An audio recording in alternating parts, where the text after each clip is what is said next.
चलिए प्रारंभ करते हैं।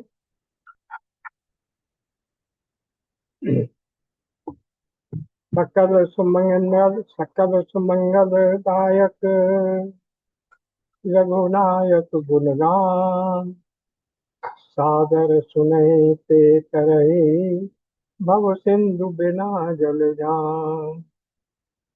बार बार वर मांगहु हरषि देउ श्री रंग पद सरोज अन पायनी भगति सदा सुत संग। जय श्री राम। पिछले दिनों हम लोग रामचरितमानस के अरण्य कांड में शबरी को दिए गए उपदेश में जो भगवान ने नवदा भक्ति बताई है उसको सुन रहे।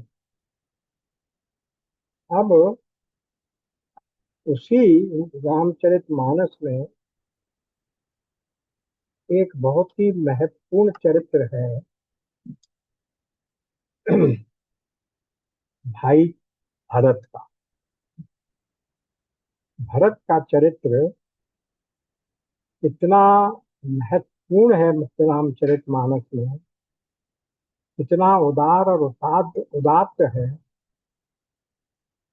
कि देखिए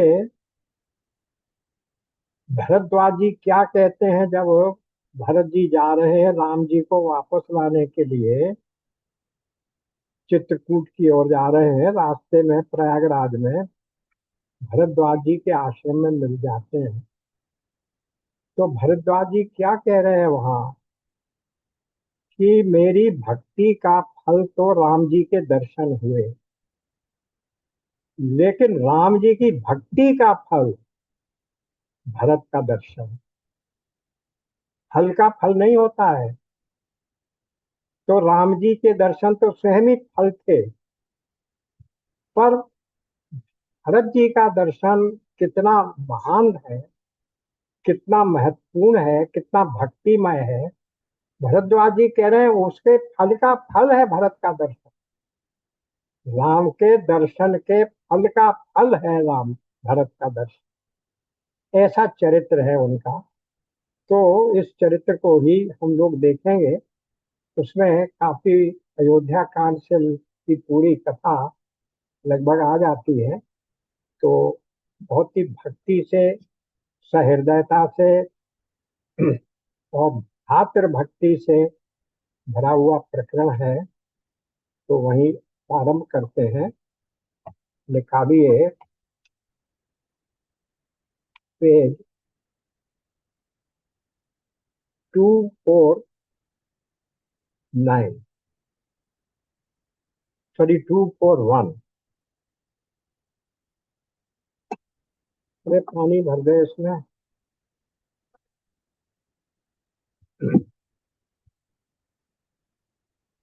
हम प्रारंभ कर रहे हैं वहां से जहां राम जी का वनगमन हो गया है और दशरथ जी की भी मृत्यु हो चुकी।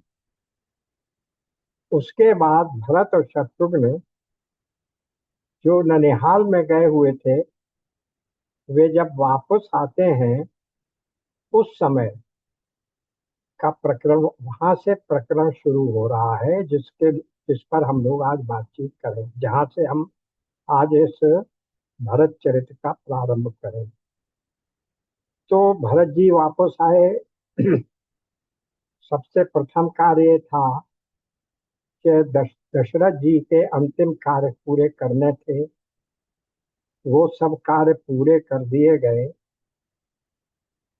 और उसके बाद क्या हुआ कि एक मीटिंग बुलाई।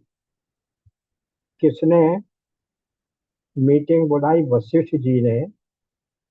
चौपाई संख्या देखिए पेज 441 पर, दोहा 171 के ऊपर की चौपाई संख्या 2।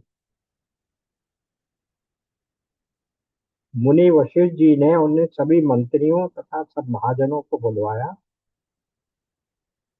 बैठे राजसभा सब जाई पठय बोली भरत दो भाई। भरत वशिष्ठ निकट बैठारे, नीति धर्म मैं वचन उठारे। भरत जी ने सभा बुलाई मंत्रियों की और सचिवों की, और जितने भी वहां के गण्यमान पुरुष थे, मुख्य पुरुष थे, उन सबकी सभा बुलाई। और वहां पर फिर उस भरत जी और वशिष्ठ जी के द्वारा बुलाई हुई सभा में आमंत्रण पर सब लोग आ गए।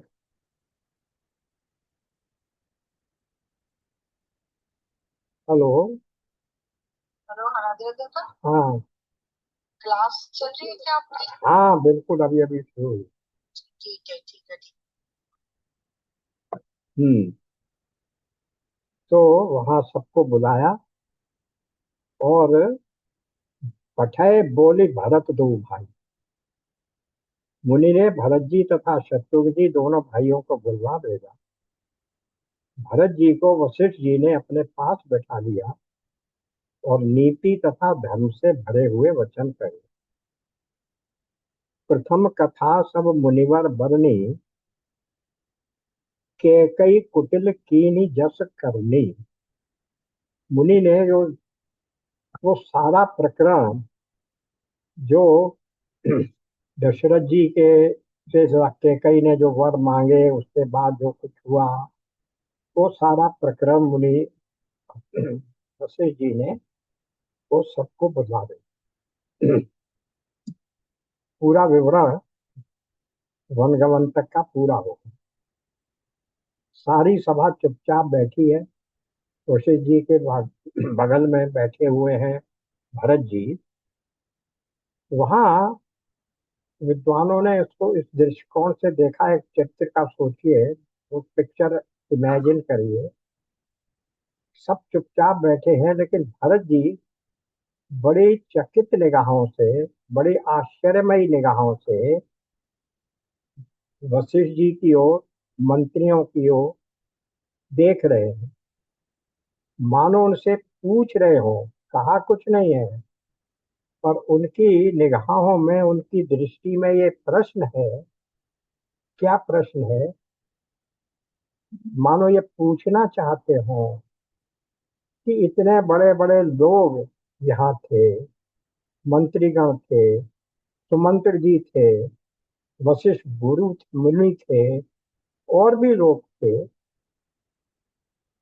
पिता महाराज दशरथ थे, और श्री राम लक्ष्मण भी थे उस समय। तो तो फिर इन सबके होते होते ये सब कैसे हो गया? आप सब लोग इतने जन होते हुए भी इस घटना को होने से रोक क्यों नहीं सके? सभी की ये अपेक्षा है कि वशिष्ठ जी, क्योंकि क्या है, वशिष्ठ जी हैं त्रिकालज्ञ। मुनि जो लोग होते हैं, गुरु लोग, वो त्रिकालज्ञ होते हैं, तीनों काल की जानते हैं। रामचरितमानस में ही आया है कि जब राम जी अपनी पद यात्रा में चित्रकूट से आगे चलकर वाल्मीकि ऋषि के आश्रम में पहुंचे, तो उन्होंने उनसे क्या कहा? तुम त्रिकालज्ञ मुनिनाथा। हे मुनिनाथ वाल्मीकि, आप तो त्रिकालज्ञ हैं। त्रिकालज्ञ का क्या है कि भूत और भविष्य उनके निगाह में होता है, जैसे वर्तमान उनके निगाह में। तो सभी उनसे ये पूछ रहे हैं कि वशिष्ठ जी इस घटना का कारण बताएं, कोई टिप्पणी करें, कैसे हो गई। वशिष्ठ जी ने बड़ी सधी हुई भाषा में कहा। देखिए क्या कहा। पहले तो क्या कहा? प्रथम कथा सब मुनिवर बरनी, वही दो, चौपाई संख्या 3, पेज 441। कैकई कुटिल कीन जस करनी। कैकई ने किस प्रकार से कुटिल करनी की, ये कहा। यानी कैकई को ही उत्तरदायी ठहरा दिया कि ये सारे घटना का जो मूल कारण है वो केकई की कुटिलता। पर जब इस अपेक्षा से उनसे पूछा गया तब वशिष्ठ जी ने क्या कहा, जरा देखिए, इसके नीचे के दोहे पर आ जाइए। सुनहु भरत भावी प्रबल, बिलखि कहेउ मुनिनाथ, हानि लाभ जीवन मरण, जसु अपजसु विधिहार। हे भरत सुनो, तुम ये जो प्रश्न कर रहे हो ना कि ये सब कैसे हो गया, यद्यपि भरत ने ऐसे पूछा नहीं था, केवल मन में सोचा था, यह अपेक्षा थी। पर जैसा भी मैंने कहा, मुनि लोग तो त्रिकालज्ञ हैं, उनके मन की बात को भांप कर कह रहे हैं वशिष्ठ जी, सुनो भरत, हावी प्रबल, बिलख कहे मुनिना। बड़े दुख के साथ वो कह रहे हैं। तो क्या कह रहे हैं, ज्ञानी हैं इसलिए सभी को सुना रहे हैं कि किसी भी व्यक्ति को इस घटना के लिए जिम्मेवार नहीं ठहराया जा सकता। उनका ये विश्लेषण है, उनका ये मानना है कि इस घटना चक्र के पीछे कोई विशेष कारण नहीं था, ऐसा होना था इसलिए ऐसा हुआ, भावी प्रबल हो गया। क्यों हो गया? कुछ समष्टि के कारण से हुआ, कुछ व्यष्टि के कारण से हुआ। जब इतनी बड़ी घटना घटती है जो एक व्यक्ति या एक परिवार को प्रभावित नहीं करती, सारी समष्टि को प्रभावित करती है, तब क्या होता है?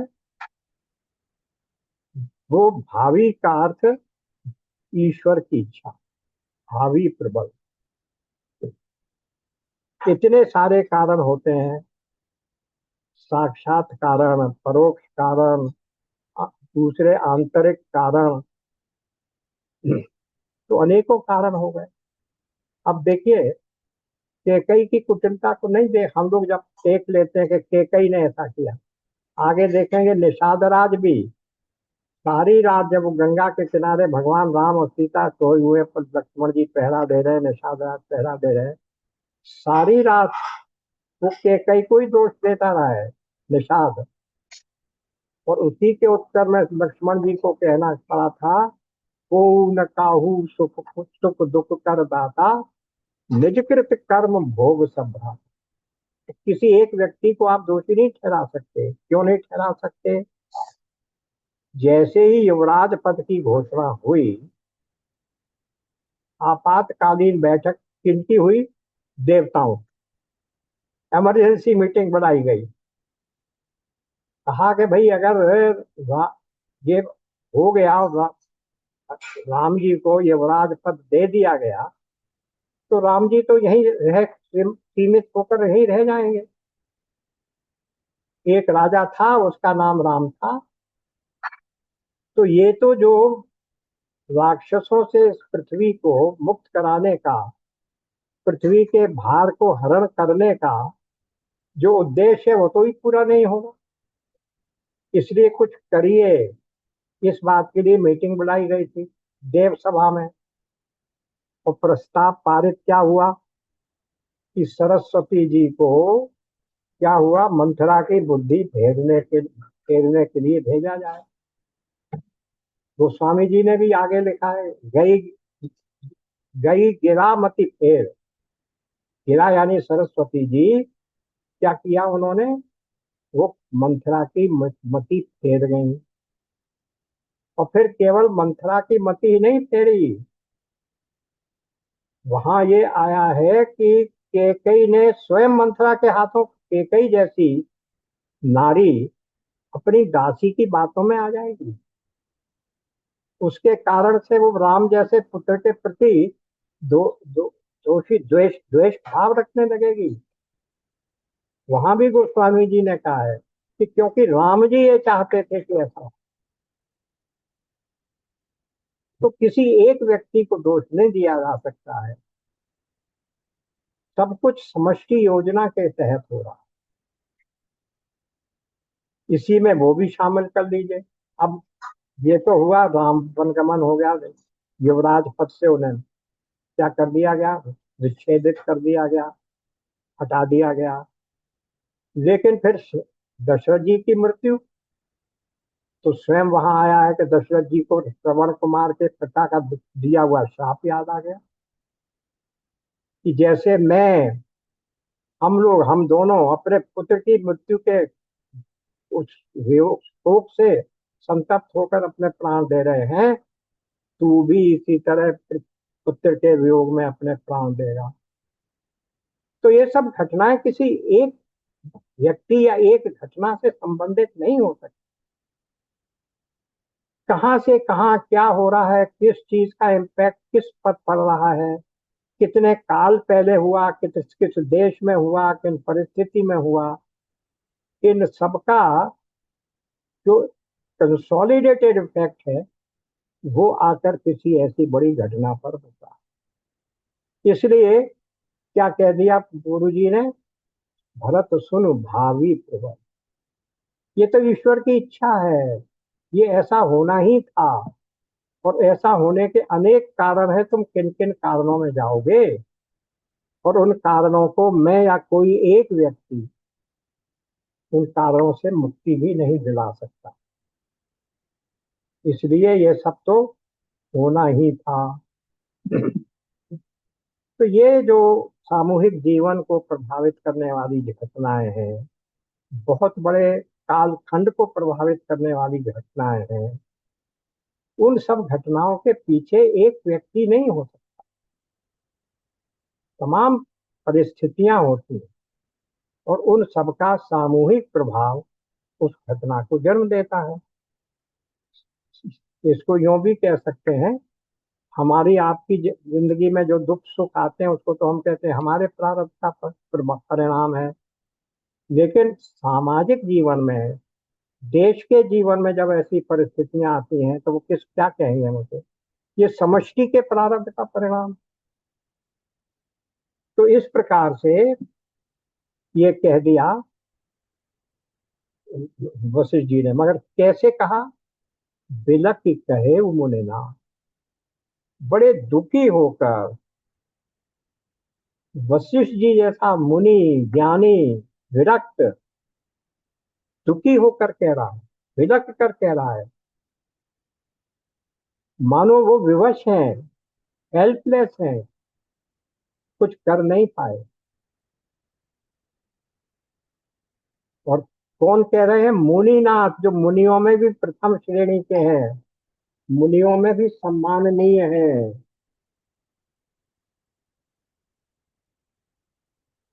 हेलो, हाँ बेटे, मेरी कथा चल रही है। वो क्या रखना है, स्पीकर सा कहाँ रखना है? वो स्पीकर बेटा ना, जो हमारे लैपटॉप का स्पीकर खराब हो गया है ना, उसको तुमने कहा था मेरे पास है, जो अंदर उसी में लग जाएगा। अरे हम पानी रख दे। तो ये हुआ, मुनिनाथ विलख रहे हैं, ऐसी बड़ी घटना थी ये। और अपनी बात को पूरा करने के लिए नीचे की पंक्ति में क्या कह दिया, हानि लाभ जीवन मरण, जस अपजस विधि हार। वहां कहा कि वो प्रारब्ध था, जो होना था वही हुआ, भरत भावी प्रबल। अब जीवन मरण, हानि लाभ, और जीवन मरण, और यश अपयश, ये छह परिस्थितियां, ये छह द्वंद्व ऐसे हैं जो ब्रह्मा जी के ही हाथ में हैं, मेरे तुम्हारे या किसी व्यक्ति के हाथ में नहीं। और जो नियम के अनुसार ब्रह्मा जी जिसको जीवन में दुख देते हैं, सुख देते हैं, हानि देते हैं, लाभ देते हैं, वो सब उन्हीं के हाथ में है। हानि लाभ जीवन मरण और यश अपयश, ये छहों परिणाम है किसके, व्यक्ति के कर्मों के। और उन कर्मों का फलदाता कौन है? कर्मों का फलदाता ब्रह्मा जी हैं। लेकिन अच्छा, और यही बात देखिए किसमें कही गई? गीता के 2.47 में क्या कहा? कर्मण्येवाधिकारस्ते माँ फलेषु कदाचन। तेरा केवल कर्म करने में ही अधिकार है, कर्म करने में ही अधिकार है, फल में नहीं। क्योंकि फल जो मिलेगा वो नियमानुसार मिलेगा। ये हुए कर्म का, उस कर्म के ऊपर दूसरी और परिस्थितियों का क्या प्रभाव है, कब मिलेगा, कितना मिलेगा। तो यही कर्म का फल हमारे हाथ में नहीं है। कभी यश भी देता है, कभी अपयश भी देता है। इन छहों को आप एक शब्द में समेट सकते हैं तो क्या है? हमारे कर्मों का फल। कर्म आपके हाथ में था, उसका फल नहीं, इसलिए ऐसा मिल रहा है। अब क्या हुआ? इतना होने के बाद आगे क्या कहा जा रहा है? देखिए, अब आगे की थोड़ी सफाइयों का वो कर।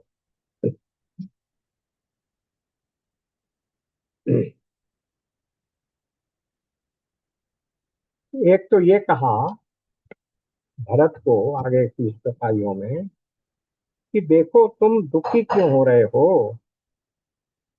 पिताजी के निधन के कारण दुखी हो रहे हो?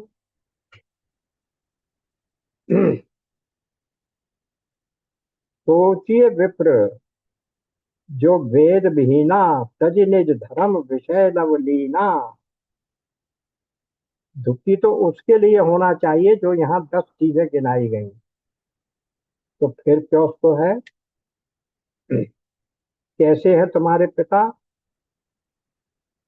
तुम्हारे पिता ऐसे हैं जैसा आज तक ना कोई हुआ और ना आगे कोई होगा। इसलिए ऐसे पिता के लिए तुम्हें दुखी नहीं होना चाहिए।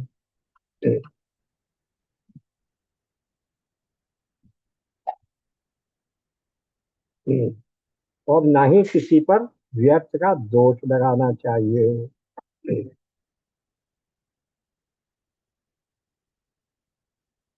हम्म।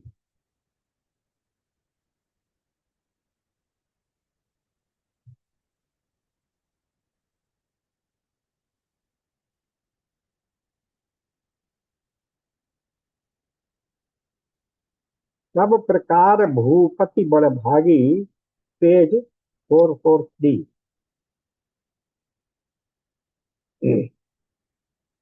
चौपाई संख्या 3, चौपाई संख्या 173 के नीचे, 173 के नीचे।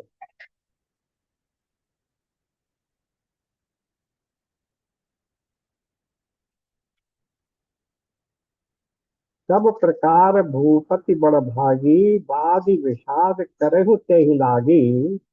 यह सुनि समझ सोच परिहरहु, सिर धरि राज रजायस करहु। अरे तुम्हें पिता की मृत्यु का तो शोक करना ही नहीं चाहिए। उनका जैसा बड़भागी, भाग्यशाली और महान कौन होगा? कहो तात के ही भांति, को करे बड़ाई तात। राम लखन तुम शत्रुहन सरेत सुवन छुट जाति। उनकी बड़ाई कौन कर सकता है जिनके राम लक्ष्मण तुम जैसे पुत्र हुए? तो इसलिए तुम्हें कुछ बिल्कुल भी सोचना ही नहीं चाहिए। और अब क्या करो फिर? सुनी समझ सोच परिहरो, सब बातों को सोच समझकर शोक का त्याग कर दो। सिर धरि राज रजाय सुत रहू। और राजा की जो इच्छा थी उसके वो सोच कर उसका उसका सम्मान करते हुए तुम क्या करो? उसका सम्मान करते हुए तुम राजपद स्वीकार कर लो।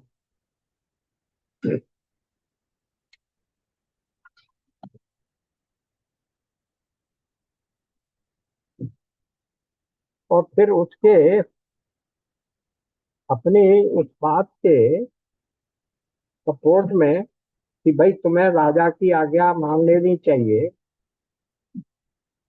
उसको उसका विरोध नहीं करना चाहिए, बहुत सारे तर्क दिए गए हैं आगे। यहाँ तक कि ये भी कह दिया, पेज 443 पर आ जाइए, परशुराम कृतु आज्ञा मानी, सबसे अंतिम चौपाई। परशुराम पितु आज्ञा राखी, भारी मातु लोक सब साथी, तनय जज तनय अजात जजराते ही जीवन उदयऊ, पितु आज्ञा अग अजसु न भयऊ। परशुराम जी ने पिता की आज्ञा रखी, माता को मार डाला। सब लोग इस बात के साक्षी हैं।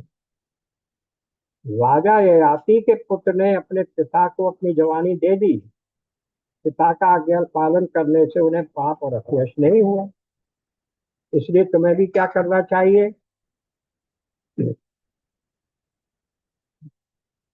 तुम्हें भी यही करना चाहिए कि उनकी आज्ञा का मान करो।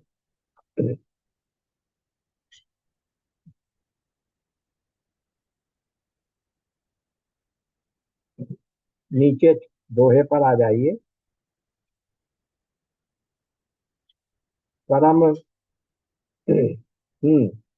कीजिए गुरु आयसु, अवश्य कहे सचिव कर जोर, रघुपति आए उचित, जस तस तब करहु बहो।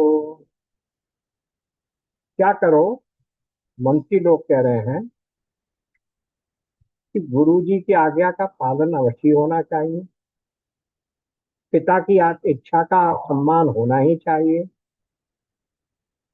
और फिर इस समय तो तुम राजगद्दी ले लो, और अगर तुम्हें ऐसा ही लग रहा है तो जब रघुपति आस उचित, जब रघुपति आए उचित, जस तस तब करबी बहो।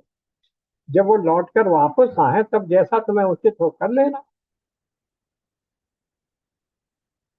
फिर कौशल्या माता ने भी यही कहा, कौशल्या धरी धर जो कही, पूछ पथ्य गुरु आय तु अहि, तो आदर करेगी हित मानी, तजऊ विषाद काल गति जानी। माता कौशल्या ने भी कह दिया। अब इतनी सब बात हो गई, भरत जी के लिए बड़ा धर्म संकट पैदा हो गया। क्या धर्म संकट पैदा हो गया? क्या क्या बातें कही गई? महाराज ने जिस वचन की सिद्धि के लिए देह त्यागा, जिस वचन के द्वारा तुम्हें राजगद्दी दी, उसे तुम्हें पूरा करना है। आप पूरा नहीं करोगे तो उनका वचन खंडित होगा, क्योंकि उनके वचन के दो भाग हैं। एक भाग है राम को वनगमन, और दूसरा भाग है भरत को राजपद। तो एक भाग तो पूरा हो गया है, लेकिन दूसरा भाग जो राजा ने जिसके बारे में वचन दिया था कि हाँ मैं भरत को गद्दी देता हूँ, यद्यपि अगर आप रामचरितमानस की उस प्रकरण की चौपाइयों को पढ़ेंगे तो भरत जी ने अपने मुंह से ये तो कह दिया था कि हाँ मैं भरत को गद्दी देता हूँ, राजगद्दी देता हूँ, उसमें मुझे कुछ भी खेद नहीं है। पर ये नहीं कहा था अपने मुंह से कि मैं राम को वनगमन की आज्ञा देता हूँ। वो तो कैकेयी ने उनके मुंह में शब्द रखकर कह दिया कि देखो राजा भी तो मान रहे हैं इस बात को, तुम्हें इसको मानना चाहिए। एनीवे, राम जी गए तो वनगमन तो एक एक बात पूरी हो गई। अब बात रह गई है दूसरी, राम की राजा की आज्ञा का पालन होना चाहिए, और अगर नहीं करोगे उनको दुख भी होगा और उनकी गीता का खंडन भी होगा। और फिर ये नीति की भी बात है, क्योंकि माता कौशल्या ने कहा, क्या कहा था, राम और लक्ष्मण चले गए हैं बाहर, पिताजी की मृत्यु हो चुकी, तुम अगर राजपद नहीं संभालोगे तो प्रजा का हाल क्या होगा, राज्य का संचालन कैसे होगा। यहाँ तो सब अनीति छा जाएगी, आतंक हो जाएगा। इसलिए भी राज्य की रक्षा ही नहीं, प्रजा की रक्षा के लिए, प्रजा के कल्याण के लिए भी तुम्हें यहाँ राजपद संभाल लेना चाहिए। ये माता अयोध्या ने कहा था। और फिर सौंपे हूँ राज राम के आए, फिर जब राम जी आ जाए तब उन्हें राज्य सौंप देना, इसमें तो कोई बुराई नहीं है। ये सब बात चल रही थी। तो वो क्या कह रहे हैं कि ये सब बातें मेरे साथ हो रही हैं, पर मैं क्या करूं। राम वन में है, महाराज ने शरीर छोड़ दिया है, प्रजा के लिए, परिजन के लिए, माताओं के लिए एकमात्र तुम ही सहारा हो, आश्रय हो। और सर्वसम्मति से सारी सभा तुम्हें राजपद देने के लिए तैयार है, सिंहासन पर बिठाने के लिए तैयार है। अब सारी सभा की सम्मति, माताओं की सम्मति, गुरु की आज्ञा, पिता की इच्छा, इन सबके होते हुए भी, और नीति के हिसाब से, प्रजा की रक्षा के लिए भी, राज्य के संचालन के लिए भी ये बिल्कुल बात सही थी। और जब ये कह दिया गया कि क्या करना, राम आए तो उन्हें राज वापस सौंप देगा, सौंपे राज राम के आए, सब तरह से उचित राय थी। किंतु क्या होता है, भरत जी कहते हैं, भरत जी कहते हैं कि कुछ भी कर लीजिए, मेरे मन में अभी विशेष नहीं हो रहा है, संतोष नहीं हो रहा है, मेरा अपना मन नहीं मान रहा है। तो फिर क्या करें। वो कह रहे हैं कि मुझे मेरे सोचने दीजिए।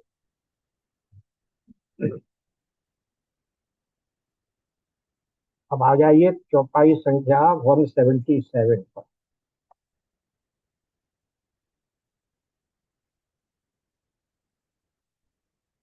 क्या कहा वहां,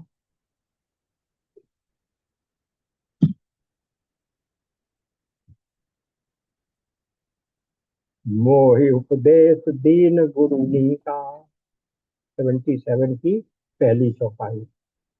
प्रजा सचिव समन सम्मत सब ही का, मात उचित धरि आय सुदीना, अवसु सीत धरि चाहूं कीना।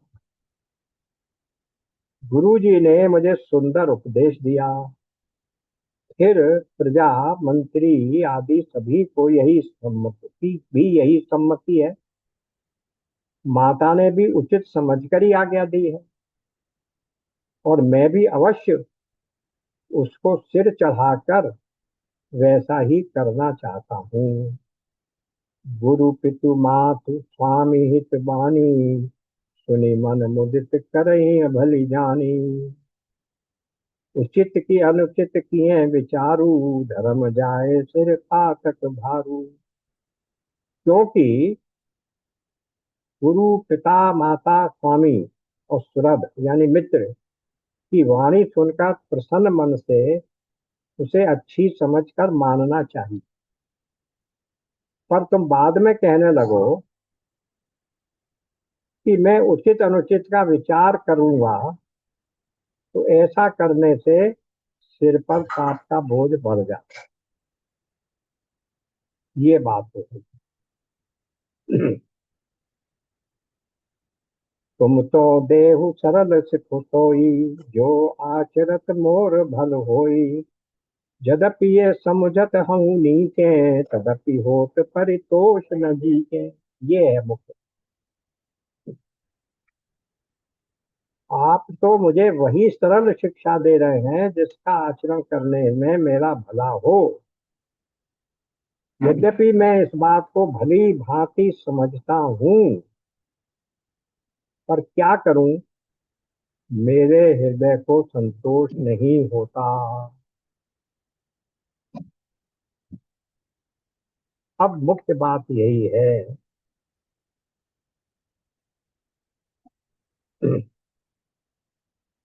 तो फिर क्या कहते हैं,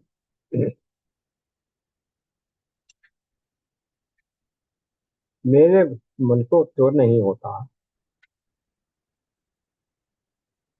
तब उनको क्या करें फिर।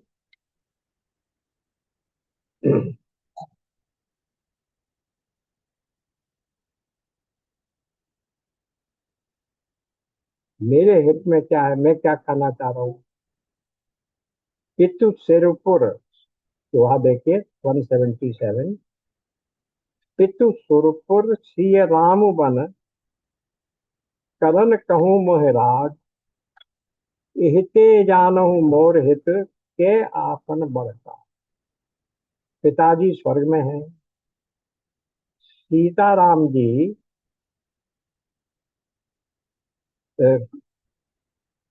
सीताराम जी, पिताजी स्वर्ग में है, सीताराम जी वन में है, और मुझे आप राज करने के लिए कह रहे हैं।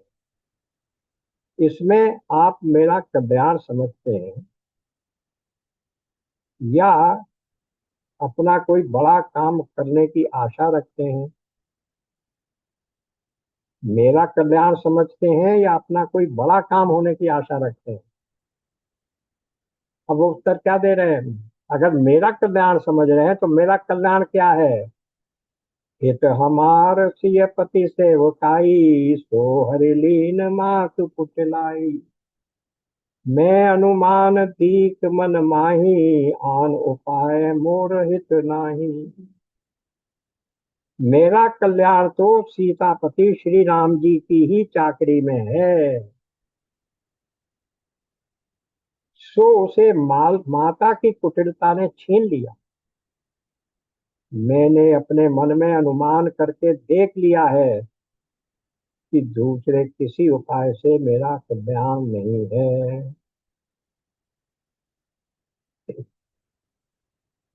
अब देखिए किस तरह की भाषा बोल रहे हैं। कैसी भाषा बोली है? जैसे कि अमृत से भरे हुए वचनों में की छोटी सी बात है। 176 देखिए दोहा, इससे पहले क्या था। वचन भरत कमल कर जोरी, धीर धुरंतर धीर धरी। वचन अमी जनु बोरी, देत उचित उत्तर सबही।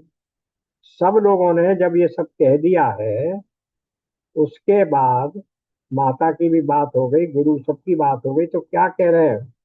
भरत कमल कर जोड़, भरत जी ने अपने हाथों को क्या किया?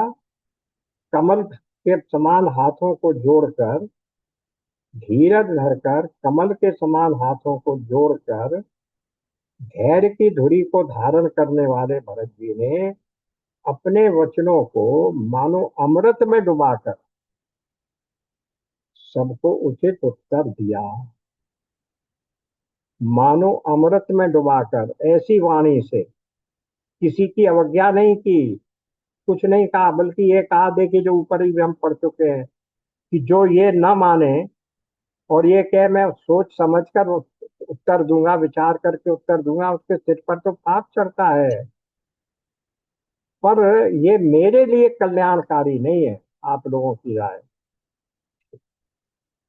हिते जाने मोर हित, के आपन बड़का, आपके लिए तो बड़ा कार्य हो जाएगा। शोक समाज राज के ही लेखें, लखन राम सिय बिनु पद देखें। यह शोक का समाज, शोक का समुदाय, राज्य लक्ष्मण श्री रामचंद्र जी और सीता जी के चरणों के बिना किस गिनती में है? देख, ये क्या कह रहे हैं इसको? ये शोक का समुदाय राज्य, गीता ने क्या कहा है 9.33 में? ये अशाश्वतम असुखम, कहाँ है 9.33 गीता? ये रही। 9.23। ये जो जगत है ये कैसा है? 33। हम्म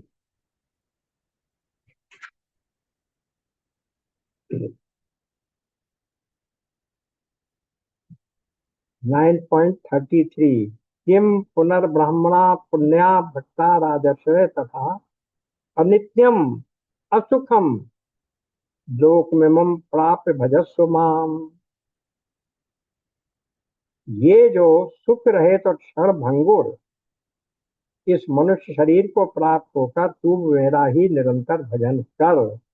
ये किस लिए कहा गया? असुखम और अनित्य सुखम।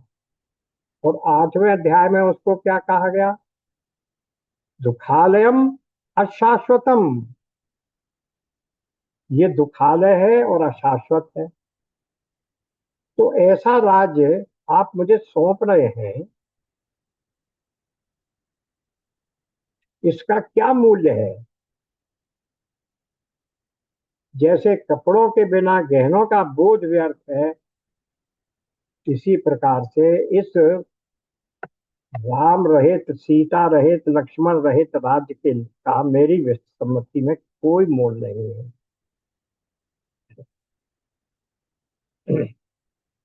मैं बार बार अपने हृदय को समझाता हूं कि जो बात आप कह रहे हैं नीति के अनुसार सही है, पर मैं क्या करूं, मेरे हृदय को परितोष नहीं हो रहा।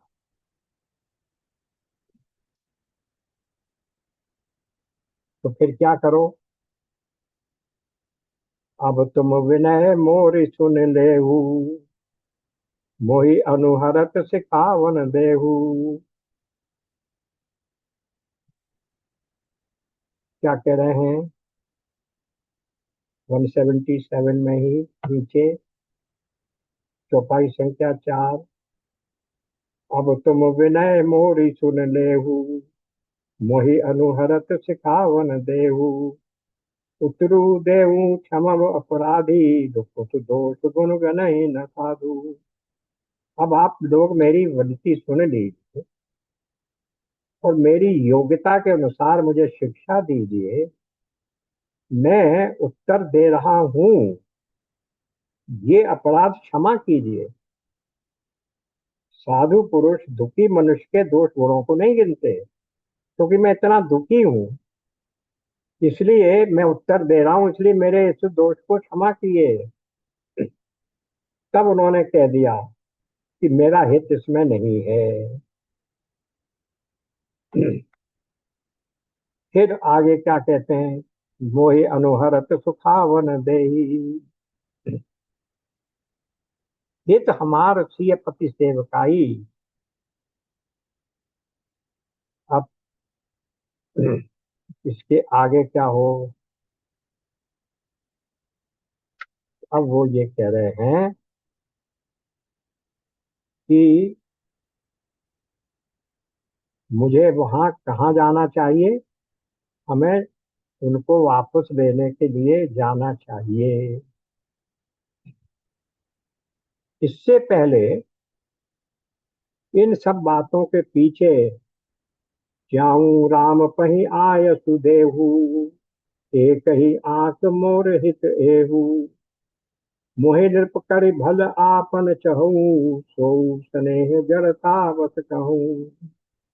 मुझे आज्ञा दीजिए कि मैं श्री राम जी के पास जाऊं। मेरा एक ही निश्चय है कि मेरा हित इसी में है, और मुझे राजा बनाकर आप अपना भला चाहते हैं, ये भी आप मोह के वश होकर ही मुझसे कह रहे। मेरे प्रति आपका मोह है, स्नेह है, इसलिए आप ये कह रहे हैं कि भाई तुम राजा बन जाओ। लेकिन मेरा हित इस राजा बनने में नहीं है। के कई सुर कुटिल मति, राम विमुख गत लाग। तुम चाहत सुख मोह बस, मोह से अधम के राग। केकई के पुत्र कटिल बुद्धि, राम विमुख और निर्लज्ज मुझसे अधम के राज में आप मोह के वश होकर ही सुख चाहते हैं। अब उनमें कितना अपराध बोध है कि मैं क्या क्या हूं। केकई का पुत्र होना अपने आप में एक दोष है, अपराध है। कुटिल बुद्धि हूँ, राम विमुख हूँ और निर्लज्ज। उनके जाने के बाद ही निर्लज होकर ही तो मैं राज संभाल लूंगा। तो इस निर्लजता का भी तो दोष मेरे ही ऊपर आएगा। इसलिए इतना सब होने पर भी आप ये समझते हैं कि आप अगर मुझे राजा बना देंगे तो आपको कुछ सुख प्राप्त हो जाएगा। मोह के कारण ही आप ऐसा सोचते। कितनी बड़ी बातें हैं ये, देखिए। एक एक बात में कितनी गंभीरता छिपी हुई है। वो अपने लिए नहीं कह रहे हैं, लेकिन अपने को कितना तुच्छ समझकर, कितना दोषी जानकर ये सब कह रहे हैं कि मैं कैसे इस सबको करूं। सबको ध्यान करने के बाद मैं क्या करना चाहता हूँ, जाऊं राम पहु आय सुदेही। मैं केवल राम जी के पास चला जाऊं और मैं उनको वापस लाने की चेष्टा करूं।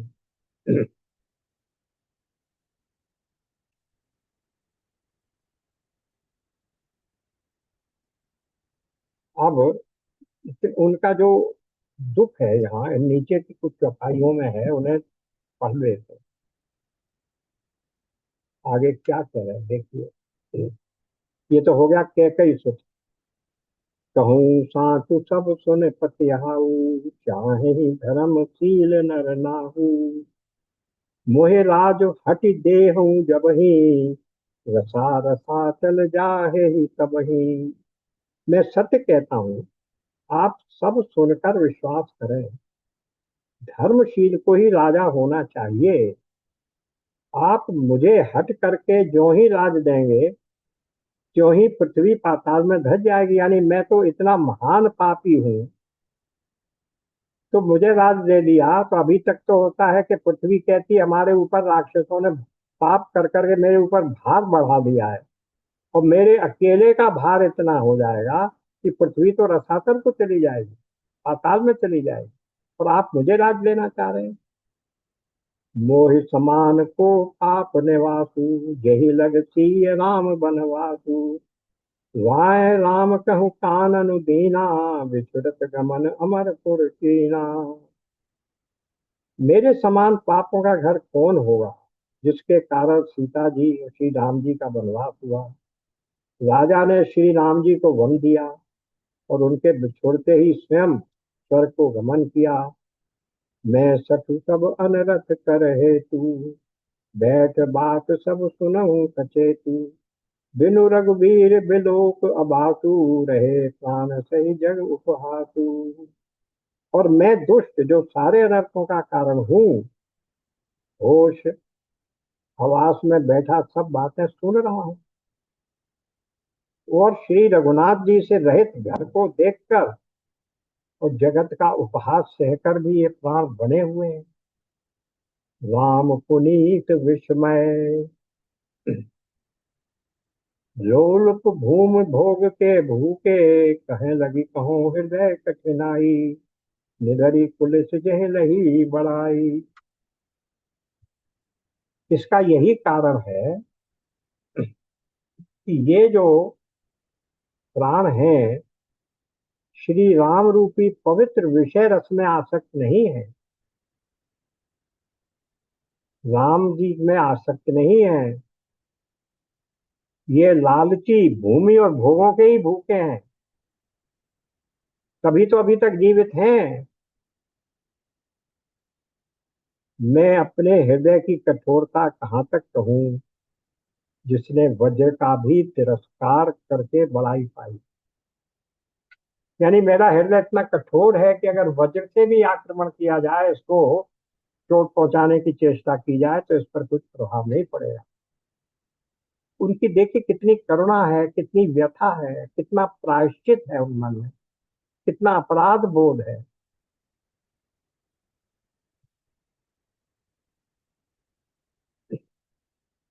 अब इस प्रकार से जब ये बात हो गई, तब सब लोगों को विश्वास हो गया कि ठीक है, तुम जो बात कह रहे हो,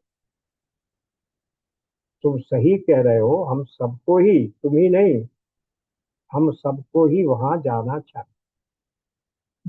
अब इसमें जो कुछ बातें इसकी इन चौपाइयों में भरत जी ने कही हैं, उनकी थोड़ी व्याख्या और ग्रंथों के रेफरेंस से, संदर्भ से अगर करी जाए, तो फिर उसको अब हम नेक्स्ट सेशन में करेंगे, क्योंकि आज तो समय पूरा हो गया।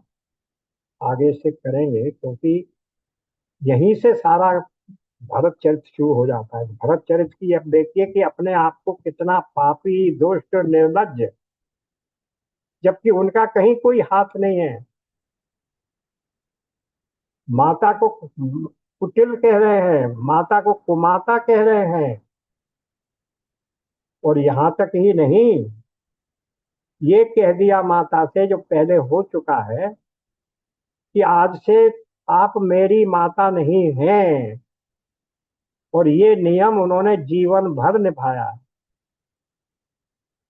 अंत में आता है कि कैकेयी राम से कहती हैं कि तुम इसको ये कह दो कि ये मुझसे माता कह दे, माता कह के मेरा संबोधन कर दे, मैं बहुत दुखी हूं। भरत क्या उत्तर देते हैं कि वो तो दुखी रहेगी ही, जो उसको राम जैसा पुत्र पाकर भी सुख प्राप्त नहीं हुआ, तो सुखी कैसे हो सकता। कितनी कठोरता उनके हृदय में बस गई है माता के। तो उनके चरित्र को हम और आप कहाँ छू सकते हैं, कहाँ पा। कितनी विनम्रता, कितनी दयनीयता, कितना अपने प्रति असम्मान, अपने पाप बोध, कितना उनमें है। तो इन्हीं सब बातों के ऊपर कुछ विद्वानों ने अलग अलग टिप्पणियां लिखी हैं प्रारंभ के ही चरित्र में। उसको फिर देखेंगे, फिर आगे तो जैसे जैसे बढ़ते जाएंगे और रस उसमें आता जाएगा। और अभी तक तो राम के प्रति जो भक्ति है उसकी बात ही नहीं आई है। जब चित्रकूट में पहुंचेंगे, तब देखिए कितना राम जी के मन में और भरत जी के मन में कितना वो चल रहा है मंथन। राम चाहते हैं भरत जी की बात न गिरे, और भरत चाहते हैं कि राम जी के वचन का खंडन न, पिता के वचन का भी खंडन ना हो, राम जी की भी इच्छा पूरी हो। बड़ा मंथन चल रहा है, दोनों दुखी हैं। तो ये सब बड़ा उच्च चरित्र है, इसको सुनेंगे। यद्यपि रामचरितमानस का एक पाठन हमने कर दिया है, और अब इसका थोड़ी सा विस्तार से व्याख्या सहित सुनने में और आनंद और रस की वृद्धि होगी। यही विराम लेते हैं। ओम पूर्णमदः पूर्णमिदं पूर्णात् पूर्णमुदच्यते पूर्णस्य पूर्णमादाय पूर्ण पूर्णमेवावशिष्यते। ओम शांति शांति शांति। नारायण नारायण। नारायण नारायण। राधे राधे। राधे राधे।